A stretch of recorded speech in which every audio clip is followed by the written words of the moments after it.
Dear viewers, আজ ২৬শে April ২০২৪। আজকে একযোগে ৪৬তম বিসিএস প্রিলিমিনারি পরীক্ষা অনুষ্ঠিত হয়েছে, আপনারা জানেন।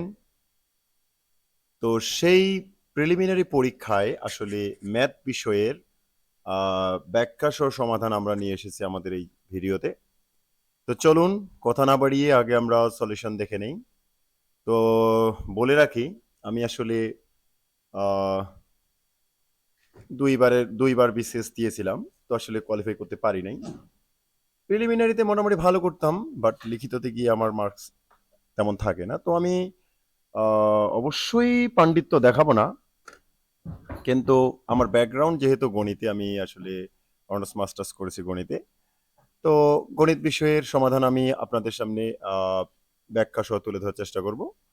অবশ্যই আপনারা দেখেছেন যে মোটামুটি বিসিএস এর মতো পিএসসি কর্তৃক গৃহীত সেই বিসিএস এর মতো পরীক্ষাতেও কিন্তু আসলে আহ, প্রশ্নপত্রে আমরা ভুল দেখতে পাচ্ছি, ভুল পরিলক্ষিত হচ্ছে।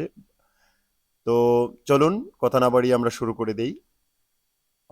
বলা রয়েছে নিচের কোন ভগ্নাংশটিতে আমরা একটু আসলে স্ক্রিনটাকে দেখতে পাচ্ছি কিনা যাচাই করে নেই তার আগে। তো একটু ওয়েট করুন, আমরা শুরু করার আগে স্ক্রিনটাকে একটু যাচাই করার চেষ্টা করি। হ্যাঁ, মনে হচ্ছে আমরা দেখতে পাচ্ছি ক্লিয়ারলি। তো বলা হয়েছে কোন ভগ্নাংশটি আসলে আহ, কোন ভগ্নাংশটি 2/3 হতে বড়। চারটি অপশন এখানে রয়েছে, আপনারা দেখতে পাচ্ছেন। তো দুই, এটি কলম কি লেখে না, তো একটি ভালো কলম।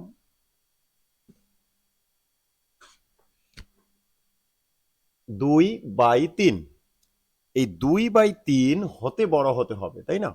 তো 2/3 হতে বড় এমন ভগ্নাংশটি আসলে আমাদের এগুলা আমরা কিভাবে এগুলা করি, তো আমরা কি করি, অপশনগুলো টেস্ট করে নিই। যেমন আমরা খ নম্বর অপশনটা নিয়েছি, তো সেই ক্ষেত্রে দেখেন এটা হবে কত, 3 দুগুণে 6, আর এদিকে কত হবে, 3 × 24। তার মানে এটাই কিন্তু বড়, এটাই কিন্তু বড়। তো আসলে আমি মিস্টেক করে ফেলছি, গড়াতেই গল্লত হয়ে গেল আসলে, ক্ষমা প্রার্থী আমি। আমি আসলে অপশনটা ভুল তুলেছি। তো দেখি কোনটি আসলে বড়। দেখেন, এই যে এখানে রয়েছে 33/50, এটাকে কিন্তু আপনি ইচ্ছে করলে দেখেন এটাকে 100 পুড়িয়ে নিতে পারেন 2 দ্বারা গুণ করে। তার মানে এখানে হবে 66/100। সেই ক্ষেত্রে এটা রেজাল্ট কিন্তু আসে 0.66। আর আপনার 2/3 এটি কিন্তু আসবে আপনার 0.67, মোটামুটি খেয়াল করবেন, এটা আসবে 0.6666, দ্যাট মিনস 67। তো আসলে এটিই কিন্তু বড় থাকলো, সুতরাং ক নম্বর অপশনটা কিন্তু হলো না। এখন খ নম্বর অপশনটা আপনি যদি দেখেন 8/11, খেয়াল করেন, আপনি যদি ভাগও করেন 2টা দশমিক পর্যন্ত পর্যন্ত নিলেই কিন্তু আপনার হয়ে যাবে। তো আপনি যদি ভাগ করে দেন, তো 80 নিয়ে নিলেন, তো 0 পয়েন্ট দিয়ে দিলেন, মনে করেন 7, 11, 77। খেয়াল করছেন, দেখছেন, এটা কিন্তু বড় হয়ে গেছে, তাই না? আর কিন্তু নেওয়ার আপনার দরকার নেই। তো যাই হোক, যদিও এর আসলে শর্টকাট নিয়ম আছে আরো অনেকগুলো। তো আমরা বুঝতে পারলাম যে এটিতে আসলে খ নম্বর প্রশ্নটি হচ্ছে, অপশনটি হচ্ছে এর জন্য সঠিক নম্বর। আমরা টিক চিহ্ন দিয়ে নিচ্ছি। কালারটা মনে হয় লাল হলে ভালো হতো। তো 37 নম্বর যে প্রশ্নটি, সেটি হচ্ছে বার্ষিক 5% হার মুনাফা। এটি একটি সহজ প্রশ্ন, আপনারা জানেন চক্রবৃদ্ধি মূলধন চাওয়া হয়েছে, আপনারা জানেন C is equal to P into এক যোগ আর, এর পাওয়ার কিন্তু এন হবে। তো এখানে আসল কত, 400, এক যোগ আর কত পার্সেন্টেজ, 5/100, আর 2 বছরের জন্য। তার মানে আপনার হচ্ছে 400, আর এখানে আপনার 105 হবে 2 বার, 105, 100, আর এখানে হচ্ছে 105/100। খেয়াল করেন, এই 2 শূন্য আমরা কেটে দিচ্ছি। তাহলে আমরা পাচ্ছি 100 দ্বারা ভাগ করবে, সব কটা সংখ্যা গুণ দিতে হবে। 105 গুণন 105 গুণন 4, একে ভাগ করবে কিন্তু 100। তা আমরা উপরের গুণগুলো করে নিচ্ছি। তো দেখেন, যেহেতু ক্যালকুলেটর ব্যবহার করা যাবে না, তো আপনার কি করতে হবে, 105 আর 105 কিন্তু আপনাকে গুণ দিতে হবে। তো 105 আর হচ্ছে আপনার 105, গুণ দিতে হবে, গুণ দেওয়ার পর আপনাকে কি করতে হবে, আবার 4 দ্বারা গুণ দিতে হবে, তারপর সেখানে 2টা পয়েন্ট আগায় দিবেন অবশ্যই, তাহলে আপনি পেয়ে যাবেন। আর আপনি আবার 5 দিয়ে কাটাকাটি করতে পারেন, যেমন দেখেন কাটাকাটি করলে কিন্তু আপনার সহজেই হয়ে যাবে। তো আপনি যদি এখানে 5 দিয়ে কাটেন, 5 দিয়ে কাটলে মনে করেন 5 20, আর এখানে আপনি 5 21, খেয়াল করেন এখানে আবার 5 দিয়ে কাটা যাবে, তো আপনি 5 4, এখানে কিন্তু 5 21, আবার এই 4 4 কাটা দিলে অর্থাৎ 21 এর বর্গ, অর্থাৎ 21 21 গুণ করলে কিন্তু আপনার হবে 441, 441। তো আমরা বুঝতে পারছি এটির খ আনসার হবে, তাই নাকি? আসলে যারা পরীক্ষা দিয়েছেন বিষয়টা বুঝতেই পারছেন যে আসলে এটি আহ, কি পরিস্থিতি একটা, তাই না? আহ, পরীক্ষা দিয়ে আসার পর কিন্তু আপনারাই এর সলভ বের করতে পারছেন, কিন্তু পরীক্ষার হলের বিষয়টা যে আছে সেটা আলাদা। যদি আলাদা নাই হতো তাহলে তো সবাই বিসিএস ক্যাডার হতে পারতো। তো যাই হোক, এবার প্রশ্নটি হচ্ছে 100 থেকে বড় দুইটি পূর্ণ সংখ্যার যোগফল 300 হলে সংখ্যা দুটি কত? এই ক্ষেত্রে আপনি কি করবেন? আসলে এখানে আপনার কিন্তু পরীক্ষার, আমি বারবার বলছি পরীক্ষার রুমের বিষয়টা কিন্তু আলাদা। তো এই ক্ষেত্রে আপনি কি করবেন, অপশনগুলো টেস্ট করবেন। দেখেন ক নম্বরে যে অপশনটা রয়েছে সেই ক্ষেত্রে রয়েছে 1:9। তো আপনি সংখ্যার দুইটাকে যদি আপনি ধরেন, একটাকে এক্স ধরলেন আর একটাকে আপনি 9x ধরলেন, তাহলে এই দুইটা হচ্ছে আপনার কত, 300 হতে হবে, তাই না? এক কথা শেষ, আমি একটা করে দিচ্ছি, তো এখানে আপনার কত হচ্ছে 10x, 10x সমান হচ্ছে কত 300, তার মানে এক্স এর মান কত হচ্ছে 30। সেই এক্স এর মান 30 ধরলে প্রথম সংখ্যাটা কিন্তু 30 বোঝায় এবং দ্বিতীয় সংখ্যাটা কিন্তু 270 বোঝায়। কিন্তু আপনাকে বলছি সংখ্যাগুলো কিন্তু 100 থেকে বড়, সংখ্যাগুলো কিন্তু 100 থেকে বড়। তো এই অপশনটি কিন্তু কোনো ক্রমেই সঠিক হচ্ছে না। তো আপনি বাকি অপশনগুলো কিভাবে টেস্ট করবেন? যে দেখুন খ নম্বরে রয়েছে 2 5 অনুপাত, আপনি কি করবেন, এই যোগফলটি দিয়ে 300 কে ভাগ করবেন, যোগফলটি দিয়ে। তো এই ক্ষেত্রে দেখেন পূর্ণ সংখ্যাই কিন্তু আসবে না আসলে, তাই না? তো যাই হোক, এই অপশনটি গ্রহণযোগ্য নয়। এবার আপনি যদি খেয়াল করেন গ নম্বর অপশনের দিকে, তাহলে আপনার অপশনগুলোর কত রয়েছে, গ নম্বরে 2 এবং 3, তাহলে যোগফল কত হবে 5, তাহলে 300 কে আপনি ভাগ দিবেন 5 দিয়ে, 5 দিয়ে, তাহলে আপনার কত আসবে 60। 60 হলে প্রথম সংখ্যাটি কত 120, দ্বিতীয় সংখ্যাটি কিন্তু 180, তার মানে এই দুইটা সংখ্যাই কিন্তু 300 হবে, তাই না? এই দুটো সংখ্যাই কিন্তু 300 হবে, তার মানে আমরা বলতে পারি যে গ নম্বর অপশনটি হচ্ছে এই প্রশ্নটির সঠিক আনসার, তাই না? এখন আমরা দ্বিতীয় কলামে যাই। দ্বিতীয় কলামে আপনারা দেখতে পাচ্ছেন আসলে ব্যাখ্যা সহ করলে একটু বড়ই হবে, বিশেষ করে বিসিএস এর মতন পরীক্ষায় যে কোশ্চেন গুলো থাকে একটু আসলে খুবই ক্রিটিক্যাল অ্যানালাইসিসের থাকে। তো দেখেন x square minus 7x plus 12 less than equal 0, তাই না? Less than or equal 0। তো এই সমীকরণটির সমাধান নির্ণয় করতে বলছে। তো আপনি এটাকে আগে কি করবেন, উৎপাদক করবেন। তো সেই ক্ষেত্রে আপনি পাবেন, যদি উৎপাদক করেন দেখেন এখানে আপনার আসবে উৎপাদক করে 4 3 আসবে, তাই না? তার মানে একটা আসবে 4 আর একটা আসবে 3। আমি আসলে একটু শর্টকাট করে নিয়ে নিলাম, আপনারা যেহেতু মিডিল টার্ম বিষয়টা বুঝেন, মিডিল টার্ম ব্রেকআপ, তো সেই জন্য আমি এটাকে আর অ্যানালাইসিস করে বলতেছি না। তো এখানে দেখেন যদি এটি সমতা সমীকরণ হতো তাহলে কিন্তু 4 এবং 3 হতো, তাই না? তো যেহেতু এটি অসমতা সমীকরণ, দুটি সংখ্যার গুণফল 0 থেকে ছোট, এর মানে হচ্ছে এই দুইটার গুণফল যেহেতু 0 থেকে ছোট বা সমান, তাহলে এদের যে কোনো একটি ঋণাত্মক হবে, যে কোনো একটি ধনাত্মক। খেয়াল করবেন যে এই সংখ্যাটি কিন্তু ছোট, এই সংখ্যাটি কিন্তু বড়, এক্স এর মানের উপর যদিও ডিপেন্ডস করে, তাই না? তো আহ, নিশ্চয়ই বুঝে গেছেন যে এই সংখ্যাটি ছোট, এই সংখ্যাটি বড়। তো এখন আমরা যদি খেয়াল করি, তো এই সংখ্যাটা চাইতে যেহেতু লেস দেন ছোট, তার মানে একটা সংখ্যা নেগেটিভ হতে হবে, একটা সংখ্যা কিন্তু পজিটিভ হতে হবে। তার মানে কি এই সংখ্যাটাকে নেগেটিভ হতে হবে এবং এই সংখ্যাটাকে কিন্তু পজিটিভ হতে হবে। খেয়াল করছেন? আহ, আমার মনে হয় আমি কি ভুল করছি কিনা একটু দেখি। পজিটিভ হতে হবে। তো যাই হোক, এখানে আমরা পাচ্ছি এক্স লেস দেন 4, আর এখানে x greater than 3, x greater than 3। আসলে আমি ভুল করছি, এখানেও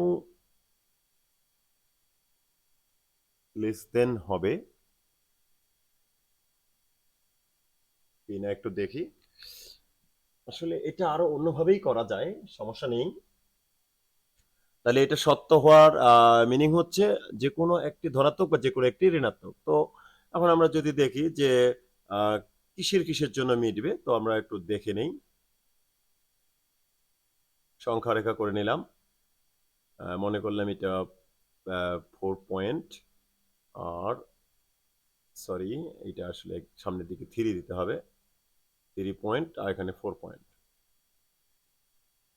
এই বিষয়গুলো আসলে দেখতে হবে আপনাকে। তো দেখেন,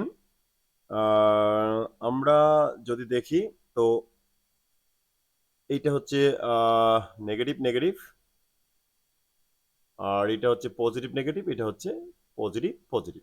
তো আমাদের আনসার কিন্তু এইখানে, এই যে তার মানে আমাদের আনসার হচ্ছে 3 থেকে 4, তাই না? 3 থেকে 4, তার মানে এটার আনসার হচ্ছে 3 থেকে 4। যেহেতু ইকুয়াল শো রয়েছে, তা আমরা ইন্টারভেলটা নিব অবশ্যই ক্লোজ। 40 নম্বর, আসলে মোবাইল ক্যামেরাটা হয়তো একটু ডিস্টার্ব করছে। 40 নম্বরে হচ্ছে আমাদের দেওয়া রয়েছে x square plus y square plus z square is equal to 2 দেওয়া রয়েছে, এবং x square, sorry sorry sorry, x y plus y z. না জানি আসলে ক্যান্ডিডেটসদের পরীক্ষা কেমন হয়েছে, আমি জানি না, আমি আসলে খুবই মিস্টেক করতেছি। তো যাই হোক, আমি আসলে প্র্যাকটিস করে কিন্তু আসলে অ্যানালাইসিস দিতে আসি নাই, আমি সরাসরি অ্যানালাইসিস দিতে চলে এসেছি। যেহেতু গণিত আমার ব্যাকগ্রাউন্ডও বটে, তো যাই হোক, সেই কনফিডেন্সে আপনাদের সামনে, যদিও ক্লাসটাকে রেকর্ড করছি, কিন্তু আমি এখানে দেখেন কোনো এডিট করি নাই, সরাসরি রেকর্ড করে সরাসরি আপলোড। তো কি দেওয়া রয়েছে, x plus 2y whole square plus y plus z 2z whole square, তারপর আপনার রয়েছে Z plus 2x whole square. তো আসলে এগুলো সূত্র ফেলে দিতে হবে, x square plus 4xy plus 4y square plus y square plus 4yz plus 4z square plus z square plus 4zx plus 4x square. তার মানে আমরা বুঝতে পারছি যে 5টা এক্স স্কোয়ার হবে, 5 কমন নিয়ে নেব, তাহলে এক্স স্কোয়ার, 5টা ওয়াই স্কোয়ার, 5টা জেড স্কোয়ার কমন নেওয়া রয়েছে, আবার এখানে 4 কমন নিয়ে নিলাম, তাহলে কি হবে, এক্স ওয়াই ওয়াই জেড এবং জেড এক্স। তাহলে আপনার এখানে 5 × 2 প্লাস এখানে 4 × আপনার হচ্ছে 1, তার মানে কি 10 প্লাস 4 ইকুয়াল টু 14, মানে 14 হচ্ছে নাকি? 14, এটির আনসার কিন্তু হচ্ছে 14। ভুল ত্রুটি অবশ্যই মার্জনীয়। আর আমি জানি না আসলে, আমি তো এখানে সরাসরি করতেছি, এক্ষেত্রে আমার কিন্তু মনোভ্রম হতেই পারে। তারপরে রয়েছে দুটি সমীকরণ, 3x minus y is equal to 3, এবং আপনার রয়েছে 5x plus y is equal to হচ্ছে 21। তো দেখেন, এটা অপনয়ন করবেন সরাসরি, এখানে ওয়াই ওয়াই আসলে ইলিমিনেট হয়ে যাবে যদি যোগ করে দেন, তাহলে 8x ইজ ইকুয়াল টু আপনার হচ্ছে 24, তার মানে x is equal to 3। X এর মান যেহেতু 3 পাচ্ছেন, এখন এক্স এর মান যদি আপনি কোনো একটিতে বসায় দেন, যেমন এখানে আমরা যদি বসাই, এখানেও বসাতে পারি। তো আমরা এখানে যদি বসাই, দেখেন 3 বসাবো, তার মানে 15 ট্রান্সফার হবে, তার মানে ওয়াই ইজ ইকুয়াল টু হবে 21 থেকে 15 ট্রান্সফার করে মাইনাস করে নিলাম, তাহলে 15 যদি আমরা বিয়োগ করে দেই, সেক্ষেত্রে আমরা পাচ্ছি মোটামুটি কত, 6, তাই না? তার মানে 3, 6 যেটি অপশনটি রয়েছে সেটি হবে এখানকার আনসার। 42 নম্বর, দেখেন সূচক কিন্তু কখনোই কোনো পরীক্ষায় মিস হয় না। তো দেখেন এখানে রয়েছে হাফ, তারপর আপনার রয়েছে এটি কত রয়েছে, into 2x-3 is equal, sorry, এত ভুল কেন ভারে ভাই, প্লাস 1 ইজ ইকুয়াল টু 5। তা আপনি আগে কি করবেন, এই 1টাকে ট্রান্সফার করে 4 করে দিবেন, তার মানে half into 2x-3 is equal two কত, 4 হবে।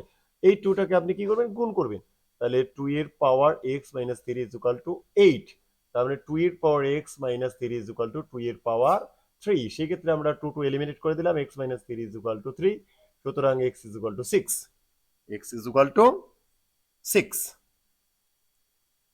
এবার একটি লগের রয়েছে, দেখেন লগ সূচক আসলে কি বলবো, যমজ ভাই, তাই না?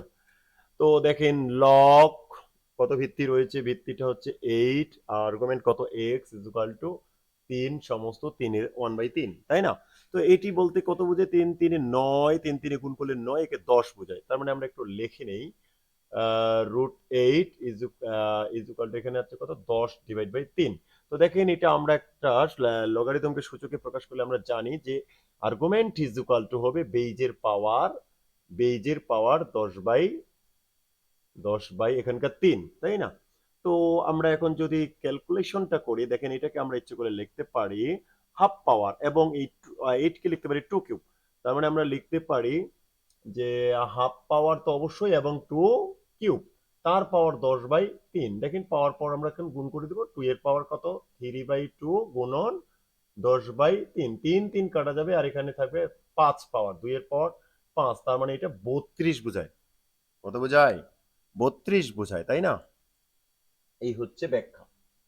কলমটা আসলে খুবই মোটা লিখতেছে, যার কারণে হয়তো অ্যানালাইসিসে দেখা যাচ্ছে না। এবার যেটি বলছে 44 অর্থাৎ 44 নম্বরে বলছে এক থেকে বড় 1000 থেকে ছোট, অর্থাৎ এক থেকে বড় 1000 থেকে ছোট, এর মধ্যে 1 থেকে 1000 এর মধ্যে কতগুলো সংখ্যা আছে যেগুলো আসলে 16 দ্বারা বিভাজ্য নয় কিন্তু 30 দ্বারা বিভাজ্য। একটু খেয়াল করবেন, 1 থেকে 1000 পর্যন্ত সংখ্যাগুলো কিন্তু আসলে 30 দ্বারা বিভাজ্য, যেহেতু তাহলে 30 এর কি হতে হবে, আহ, গুণ গুণিতক হতে হবে। তার মানে 30, 60, 90, এভাবে চলবে চলবে, এবং লাস্ট সংখ্যা কিন্তু আসলে 990 হবে, এবং এটি একটি ধারা বলা যেতে পারে। এখন আপনি যদি দেখেন এই ধারাটিতে কতগুলো পদ রয়েছে, এই ধারাটি আসলে 30n এই সূত্রকে কিন্তু সমর্থন করে। তাহলে শেষ পদটাকে আপনি যদি 30n ধরেন, তো আমরা বলতে পারি 990, তার মানে n এর মান হচ্ছে 990। এটি কিন্তু সমান্তর ধারা নিয়মে আপনি করতে পারবেন, সমস্যা নেই। তো এখানে 33 বোঝায়, তার মানে পদ সংখ্যা 33টি বোঝাচ্ছে, তাই না? তো আসলে 1 থেকে 1000-এর মধ্যে 33টি 33টি সংখ্যা রয়েছে যেগুলো আসলে 30 দ্বারা বিভাজ্য, এবং দ্বিতীয় যেহেতু একটি শর্ত দেওয়া রয়েছে যে 16 দ্বারা সেগুলো যেন বিভাজ্য না হয়, তাহলে 16 দ্বারা বিভাজ্য যেই সংখ্যাগুলো 30 দ্বারা বিভাজ্য যেই সংখ্যাগুলোর সঙ্গে মিলবে, আসলে তারা কি 30 এবং 16 লসাগু। এখন আপনারা জানেন যে 16 ও মানে সাধারণ গুণিতক হবে, তাই না? 30 এদের সাধারণ গুণিতকের আপনি যদি লসাগু খেয়াল করেন, তাহলে আপনি পাবেন কত, 240। এই 240 হচ্ছে 16 এবং 30-এর কি সাধারণ গুণনীয়ক এবং লঘিষ্ঠ। তো এই সংখ্যাটি কিন্তু 16 দ্বারা বিভাজ্য। তো এখানে বলছে যে এই 33টি সংখ্যার মধ্যে 16 দ্বারা বিভাজ্য হওয়া যাবে না, তাহলে 240 16 দ্বারা বিভাজ্য এটি নেওয়া যাবে না। 240-এর আমরা যদি ডাবল নেই 480, এটিও নেওয়া যাবে না। তারপর যদি আমরা 720 নেই, এটিও নেওয়া যাবে না, এবং আমরা যদি সর্বশেষ 960 নেই, এটাও নেওয়া যাবে না। এই 4টি সংখ্যা কিন্তু নেওয়া যাবে না। সেই ক্ষেত্রে আমরা বলতে পারি 33টি সংখ্যা থেকে 4টি সংখ্যা কিন্তু বাদ দিতে হবে, যেই 4টি সংখ্যা 30 দ্বারা বিভাজ্য এবং 16 দ্বারা বিভাজ্য। যেহেতু আমাদের প্রশ্নে বলা রয়েছে যে 16 দ্বারা বিভাজ্য নয়, সেই ক্ষেত্রে আমরা বলতে পারি 29টি সংখ্যা হবে। কিন্তু দেখেন প্রশ্নের অপশনে এখানে কিন্তু দেওয়া নেই, তার মানে এটির সঠিক আনসার কিন্তু আসলে হবে 29টি। এই 33 থেকে কিন্তু আসলে 4টি সংখ্যা বাদ যাবে, যেই 4টি সংখ্যা আসলে 16 দ্বারা বিভাজ্য। যেহেতু 16 দ্বারা বিভাজ্য সংখ্যাগুলোকে সংখ্যা না নেওয়ার পরামর্শ দেওয়া রয়েছে, সুতরাং 16 দ্বারা বিভাজ্য নয় এমন 30 দ্বারা বিভাজ্য সংখ্যাগুলোকে আমাদের নিতে হবে। তাহলে সেই ক্ষেত্রে কিন্তু এখানে আসলে 29টি আসবে। এবং আপনারা দেখেছেন এই প্রশ্নটির উত্তর কিন্তু বিভিন্ন সমাধানদাতা কিন্তু আসলে 33 দিয়েছে, অনেকে আমরা দেখলাম 37ও দিয়েছে, আসলে কিভাবে দিয়েছে আমি জানি না। তবে 33টি সংখ্যা আসলে 16 দ্বারা বিভাজ্য নয়, যেগুলো 30 দ্বারা বিভাজ্য। কেউ কেউ কি করছে, এই 33-এর সঙ্গে আসলে 4 যোগ করে দিয়েছে, তো আমার মনে হয় না সেটি সঠিক হয়েছে। তো এখানে যেহেতু বলছে 30 দ্বারা বিভাজ্য সংখ্যাগুলোর মধ্যে 16 দ্বারা বিভাজ্য নয় এইগুলো সংখ্যা বাদ দিতে বলছে, তাই না? যে 16 দ্বারা বিভাজ্য যাতে না হয়, 30 দ্বারা যাতে বিভাজ্য হয় এমন 1 থেকে 1000-এর মধ্যে সংখ্যা হচ্ছে, দেখেন 33টার মধ্যে 16 দ্বারা বিভাজ্য সংখ্যা যেহেতু 16টা, ওগুলো বাদ দিয়ে দিলাম, তাহলে 16 দ্বারা বিভাজ্য নয় এমন 30 দ্বারা বিভাজ্য সংখ্যা হচ্ছে 29টা। তো এবার 44 হয়ে গেল। 45 নম্বর প্রশ্নটিতে আমরা চলে আসছি। 45 নম্বর প্রশ্নটিতে বলছে একটি সিলিন্ডারের বৃত্তীয় তল বলতে ভূমি বলা যেতে পারে। তো ওর ব্যাসার্ধ হচ্ছে 2 এবং উচ্চতা হচ্ছে, আসলে এটি আপনারা জানেন যে সিলিন্ডারের সমগ্র তলের ক্ষেত্রফল আপনারা যদি বের করেন, সমগ্র তলের ক্ষেত্রফল, সেক্ষেত্রে আপনারা জানেন যে 2 পাই আর ইন্টু আর প্লাস এইচ, এটি একটি সূত্র, তাই না? সিলিন্ডারের সমগ্র তলের ক্ষেত্রফল নির্ণয়ের এটি একটি সূত্র। তো সমগ্র তলের আপনি ক্ষেত্রফল নির্ণয় করবেন, এই ক্ষেত্রে আপনি পাইটাকে পাই রেখে দেন, সমস্যা নেই। 2 ইন্টু পাই, তারপরে ইন্টু হচ্ছে আপনার আর, আর মানে হচ্ছে আপনার 2 যোগ আর যোগ এইচ, তার মানে আপনার হচ্ছে এখানে কত আসবে? 8 আসবে। 8 তাহলে 8 দুগুণা 16, 16 দুগুণা 32 পাই। 32 পাই হচ্ছে আপনার কিন্তু এটির আনসার, তাই না? এটির আনসার হবে 32 পাই। 46 নাম্বার, এটি একেবারেই সহজ, এটি আসলে ব্যাখ্যা দেওয়ার কোনো প্রয়োজনই নেই, যেহেতু 28 ডিগ্রি এবং আপনি দেখতে পাচ্ছেন 62 ডিগ্রি, এই দুটা 90 ডিগ্রি হচ্ছে, তাহলে তৃতীয় কোণটি অবশ্যই 90 ডিগ্রি, তার মানে সেই ক্ষেত্রে আমরা বলতে পারি এই দুইটা পূরক কোণ, সেই ক্ষেত্রে অবশ্যই ত্রিভুজটা হবে সমকোণী ত্রিভুজ। কোণ দুইটা যদি সমান সমান থাকতো 45 45, তাহলে আমরা বলতাম সমদ্বিবাহু সমকোণী ত্রিভুজ। যেহেতু এখানে 45 45 নেই, সুতরাং সেটাকে আমরা নিব না। 47 নম্বর প্রশ্নে আমরা দেখতে পাচ্ছি যে 4 সেন্টিমিটার বাহু বিশিষ্ট বর্গক্ষেত্রের পরিলিখিত। এখন দেখেন, এটা মনে করেন একটা বর্গক্ষেত্র, তো এই বর্গক্ষেত্রে 4 সেন্টিমিটার বাহু বিশিষ্ট বর্গক্ষেত্র, বাহু যেহেতু বর্গের বাহু দৈর্ঘ্য 4 সেন্টিমিটার, তাহলে এর কর্ণ কত আসবে? কর্ণ কিন্তু আসবে √2a, তার মানে 4√2 আমরা বলতে পারি। তাহলে এর কর্ণ আসবে 4√2। এখন পরিলিখিত বলতে কি? অবশ্যই বর্গের পরিবৃত্ত বোঝায়, তো পরিবৃত্তের ব্যাস আর বর্গের কর্ণ কিন্তু সমান হবে, তাহলে ব্যাসার্ধ কত হবে? 2 ভাগ হবে, তার মানে 2√2। তাহলে পরিবৃত্তের ব্যাসার্ধ হচ্ছে 2√2। এখন ক্ষেত্রফল যদি আমরা নির্ণয় করতে বলি, তাহলে আমরা বলবো পাই আর স্কোয়ার, সেই নিয়মে pi into 2√2 square, 2√2 square, 2√2 square করলে আপনারা জানেন 8 হবে। কত হবে? 8 হবে। 2 স্কোয়ার মানে 4, 4 মানে এখানে 2, তার মানে 8, 8 পাই। তাহলে এটির আনসার হচ্ছে 8 পাই বর্গ সেন্টিমিটার, তাই না? 8 পাই বর্গ সেন্টিমিটার। এবার বলছে কনিক শব্দটির অক্ষরগুলো নিয়ে গঠিত বিন্যাস। বিন্যাস আপনি দেখেন, কনিক, কনিক এখানে কিন্তু 5টি অক্ষর রয়েছে, তার মানে 5 ফ্যাক্টোরিয়াল, আর যেহেতু দুইটা সি রয়েছে, এই 2 ফ্যাক্টোরিয়াল কিন্তু ভাগ হবে, তার মানে 5 ফ্যাক্টোরিয়াল মানে 5, 4, 3, 2, এখানে 2 ফ্যাক্টোরিয়াল রেখে দিলাম, নিচে 2 ফ্যাক্টোরিয়াল, আমরা এই ফ্যাক্টোরিয়ালটাকে কেটে দিলাম, তাহলে দেখেন এই তিনটা সংখ্যা গন্ডগোল, 4 5 20, 3 20 60, এই 60টি বিন্যাস সংখ্যা হবে 60 খানা, তার মানে আনসার হচ্ছে আপনার গ।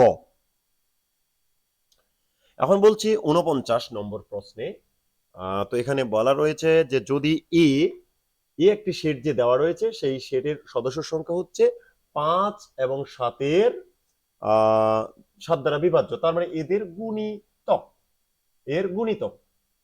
তো দেখেন, এর গুণিতক আপনি যদি দেখেন, তার মানে প্রথম গুণিতক আপনি পাবেন 35, বাংলিশ হচ্ছে আসলে হোক, সমস্যা নেই। তারপরে দ্বিতীয় গুণিতক পাবেন 70, তারপরে আপনি পাবেন 105, তারপরে আপনি পাবেন 140। এই চারটা পাওয়া যাবে যা 150 অপেক্ষা ছোট, তার মানে 4টি, এর সদস্য সংখ্যা কত? n of a equal to আমরা বলতে পারি 4টি। তাহলে n অফ a যেহেতু 4টি, তাহলে পাওয়ার সেট অফ a, এই শক্তি সেটের মধ্যে যে উপসেট গুলো আসবে, অবশ্যই 16টি উপসেট আসবে, তার মানে সদস্য সংখ্যা 16টি হবে, সদস্য সংখ্যা হবে 16টি। আপনারা জানেন যে উপাদান সংখ্যার উপর নির্ভর করে কিন্তু একটা সূত্র রয়েছে 2, তার মানে সূত্রটা হচ্ছে 2n, সূত্রটা হচ্ছে কি 2 পাওয়ার n। এবার আমরা তাহলে বুঝতে পারছি যে এটি 16 হবে। এরপরে আমরা আসছি, একটি থলিতে 5টি নীল, 10টি সাদা, 20টি কালো বল রয়েছে, দৈব চয়ন করা হয়েছে, একটি বল তুলছে, তো সেখানে বলটি সাদা নেওয়া। দেখেন মোট বল কিন্তু আপনারা এখানে দেখতে পাচ্ছেন 5টি, 10টি এবং 20টি, তাহলে মোট হচ্ছে 35টি বল। এই 35টি বলের মধ্যে সাদা বল হচ্ছে কিন্তু 10টি, তাহলে যেহেতু সাদা হবে না, সাদা না হওয়ার অনুকূল ফল কিন্তু আসলে হচ্ছে 25টা। 35টার মধ্যে 10টা সাদা, সাদা না হওয়ার সম্ভাবনা তাহলে কত হবে? 35টা। কতর মধ্যে? 25 35 এর মধ্যে 25টা, তাহলে কাটাকাটি যদি আমরা করি, 5 5 25, 5 7 35, তার মানে আমরা পাচ্ছি 5/7। এবার যেটি রয়েছে সেটি দেখেন 51 নম্বর প্রশ্নে। আসলে গাণিতিক প্রশ্নগুলো কিন্তু আসলে ভাববার ছিল। খুব অল্প সময়ের মধ্যে এইরকম প্রশ্নের উত্তর না জানি ইংরেজি এবং বাংলা কেমন হয়েছে। সাধারণ জ্ঞানও কঠিনই ছিল আসলে। আ না জানি ক্যান্ডিডেটসদের পরীক্ষা কেমন হয়েছে। আসলে মোটামুটি কঠিন টাইপেরই প্রশ্ন কিন্তু এগুলো আসলে খুব আসলে আমি জানি না আমার প্রিপারেশন নেই বিধায় আমার হয়তো জড়তা হচ্ছে। আম আমি যেহেতু আসলে যারা হয়তো আসলে পরীক্ষা দিয়েছেন তাদের যেহেতু আ ধারালো মস্তিষ্ক রয়েছে, হয়তো তাদের জন্য এতটা সময় লাগে না। আমার আসলে মনে তো হচ্ছে আমার আসলে কষ্টকর ফিল হচ্ছে আমি মনে করছি। তো যাই হোক, আমরা আগে এই ৫১ নম্বর প্রশ্নটি সমাধান করার আগে আমরা একটু ম্যাপ এঁকে নেই। তো উত্তর ধরলাম উপরের দিকে, নিচের দিকে আমরা ধরলাম দক্ষিণ। এখন উত্তর দক্ষিণ তাহলে এটি হবে আসলে পূর্ব আর এটি হবে পশ্চিম। আপনারা জানেন, তাই না? আমরা অক্ষ করে নিলাম। তো এখন লোকটি দাঁড়িয়ে আছে কোন দিকে? উত্তর পশ্চিম দিক মুখ করে। তার মানে এই বরাবর মুখ করে লোকটি দাঁড়িয়ে আছে। তো সে ঘড়ির কাঁটার দিকে, ঘড়ি যেহেতু এইদিক ঘোরে, ঘড়ির কাঁটার দিকে 90 ডিগ্রি ঘুরলে কিন্তু এই বরাবর যাবে। তাই না? এখন সে তার আবার কি করলো 180 ডিগ্রি বিপরীত দিকে। এখন এই দিক থেকে সে যদি ঘোরে তার মানে কি চলে আসবে এই দিকে 180 ডিগ্রি কোণ করে ঘুরলে কিন্তু এইখানে চলে আসবে। তো তারপর সে একই দিকে আরো একই দিকে আরো 90 ডিগ্রি ঘুরলো তার মানে এই দিক তার মানে আমরা বুঝতে পারছি দক্ষিণ পূর্ব এটির আনসার হবে দক্ষিণ পূর্ব দক্ষিণ পূর্ব তাই না তো তারপরে দেখি এরপরে আর কোনো গাণিতিক প্রবলেম আছে কিনা হ্যাঁ আছে তো 52 নম্বরে এটি আসলে বলা যেতে পারে ইংরেজিরও প্রশ্ন এটি আসলে মানসিক দক্ষতা থেকেও বলা যেতে পারে তো দেখেন 5টি অক্ষর রয়েছে 5টি অক্ষরের মধ্যে বলছে অভিধানে সাজানোর জন্য অর্থাৎ আমরা বলতে পারি অ্যাসেন্ডিং করে সাজালে কি হবে তো দেখেন প্রত্যেকটাতে পি রয়েছে তার মানে কোনো গ্যামজাম নেই দেখেন দ্বিতীয় অক্ষর এখানে আর এই যে এ তার মানে 3 নাম্বারটি কিন্তু সিরিয়ালে আগে আসবে তারপরে ই 5 নাম্বারটি তারপর আসবে তার মানে খ নাম্বার আনসার আমরা ধরতে পারি যে 3 এর পরে 5 5 এর পরে আপনার কিন্তু আসবে ও আসবে তার মানে 4 নাম্বার তাই না তারপর আসবে আপনার পি আর এ আসবে অবশ্যই 2 নাম্বার শেষে আসবে আপনার 1 নাম্বার খেয়াল করেন তাহলে এটির আনসার হচ্ছে খ 53 নম্বর প্রশ্নটিতে আমরা দেখতে পাচ্ছি যে একজন একটি ছবিতে একজন পুরুষের দিকে ইঙ্গিত করে একজন মহিলা বললেন তো মনে করেন এই ব্যক্তিটা হচ্ছে পুরুষ ব্যক্তিটা পুরুষ আর এটি মনে করেন মহিলা সেই মহিলা তো আমরা এখন কি করব তো এই মহিলাটি বলল যে তার ভাইয়ের ইনার ভাই ভাই তো ইনার ভাইয়ের বাবা বাবা বাবা তার মানে কি ইনারও কিন্তু বাবা হবে তার মানে পুরুষটির বাবা পুরুষটির বাবা কি পুরুষটির বাবা এই বাবাটি মহিলাটির দাদার ইনার দাদা ইনার দাদার একমাত্র ছেলে তার মানে ইনি ইনি হচ্ছেন এই মহিলাটির দাদার একমাত্র ছেলে তার মানে মহিলাটিরও কিন্তু বাবা বাবা তার মানে এই পুরুষটা আর মহিলাটার সম্পর্ক হবে কিন্তু ভাই বোন তার মানে মহিলাটি পুরুষটির বোন হবে বোন মহিলাটি হবে পুরুষটির বোন মহিলাটি পুরুষটির কি হবে বোন হবে 54 নম্বর প্রশ্নটি আসলে একটু ইজি আপনারা জানেন যে এটি একটু ইজি হয়েছে বলা যেতে পারে এটি অক্ষরের হিসেব নিকেশ করলেই হয়ে যায় মোটামুটি তো ডাবল করতে হবে কিন্তু এটা খেয়াল রাখবেন আপনি যে যেমন ই দেওয়া রয়েছে কত দেখেন 10 দেওয়া রয়েছে 10 আবার দেখেন জেতে দেওয়া আছে 20 তারপর ওতে দেওয়া রয়েছে দেখেন 30 তারপরে টিতে দেওয়া রয়েছে দেখেন 40 ভিডিওটির দৈর্ঘ্য আমি বড় করতে চাচ্ছি না যার কারণে আপনারা এটা ধরে নেবেন তো বি তারপরে যোগ দিতে বলছে ই তারপরে যোগ দিতে বলছে এস তারপরে যোগ দিতে বলছে টি এই অক্ষরগুলো যেই সিরিয়ালে রয়েছে তার ডাবল করবেন তাহলে বি আছে কত 2 তার মানে 4 দিবেন ই আছে 5 তার মানে 10 দিবেন এস এখন এসটা কততে রয়েছে আপনি একটু খেয়াল করবেন যদি আপনি খেয়াল করেন A B C D E F G H I J K L M N O P Q R S তাহলে এখানে আছে আপনার 16 17 18 19 তার মানে 1938 যোগ দিতে হবে। এসটি তার মানে 38, তাহলে এটা 20 নম্বর। 20 মানে আপনার 40 যোগ দিতে হবে, তাই না? 40, তার মানে এই যে দেখেন 40 আর 10-এ 50, 50 আর আপনার এখানে 42, তার মানে 50 আর 42 হচ্ছে আপনার 92। তাহলে 92, যদি ভুল না করে থাকি তাহলে তো 92 হবে। আচ্ছা, যাই হোক, নিচের কোন শব্দটি অন্যদের থেকে আলাদা? এটি আসলে আহ, আমি আসলে বলবো না যে আমি আসলে ইংরেজিতে তেমন দক্ষ কিনা, আমি নিজেও জানি না।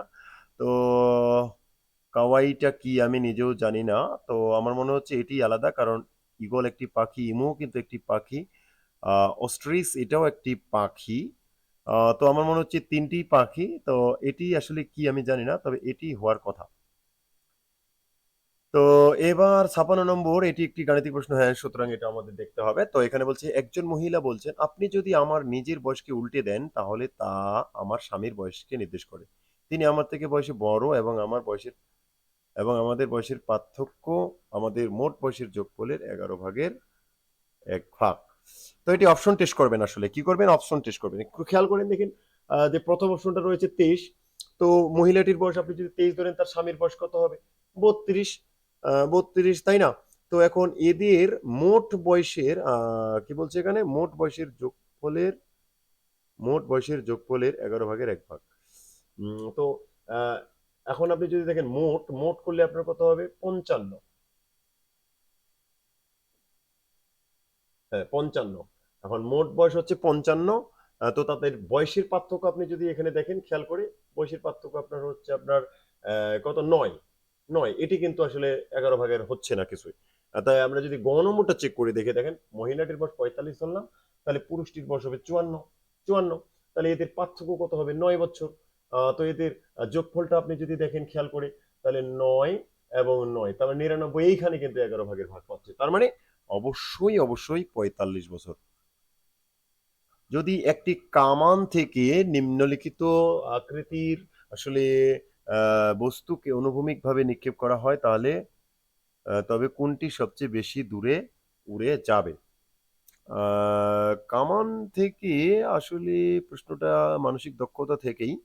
তো আমার মনে হচ্ছে কামান থেকে নিক্ষেপ করবে। কামান থেকে নিক্ষেপ করা হলে আনুভূমিক যদি দেওয়া হয়, বাতাস ভেদ করে যেতে হবে। তার মানে আমার মনে হচ্ছে ঘ, বুলেট আকৃতির। বুলেট আকৃতির যদি 45 ডিগ্রি কোণ করে প্রাসের মতো করে দেওয়া হয়, সেই ক্ষেত্রে হয়তো অন্য উত্তর হবে। যেহেতু এখানে আনুভূমিক ভাবে নিক্ষেপ করার কথা বলছে, তার সুতরাং এটি বুলেট আকৃতির হতে পারে। অবশ্যই আপনারা অন্যদের যুক্তিটাও দেখার চেষ্টা করবেন। এটা পুরোটাই মানসিক দক্ষতার উপর নির্ভরশীল একটি প্রশ্ন। তো এই 58 নম্বরে যেটি রয়েছে, একটি সভায় 15 জন লোক রয়েছে, তারা সকলেই সভা শেষে একে অপরের সাথে করমর্দন করলো। মোট কতটি করমর্দন হবে? দেখেন, এটি কিন্তু একটি সিরিয়াস প্রশ্ন এক প্রকারে বলা যেতে পারে।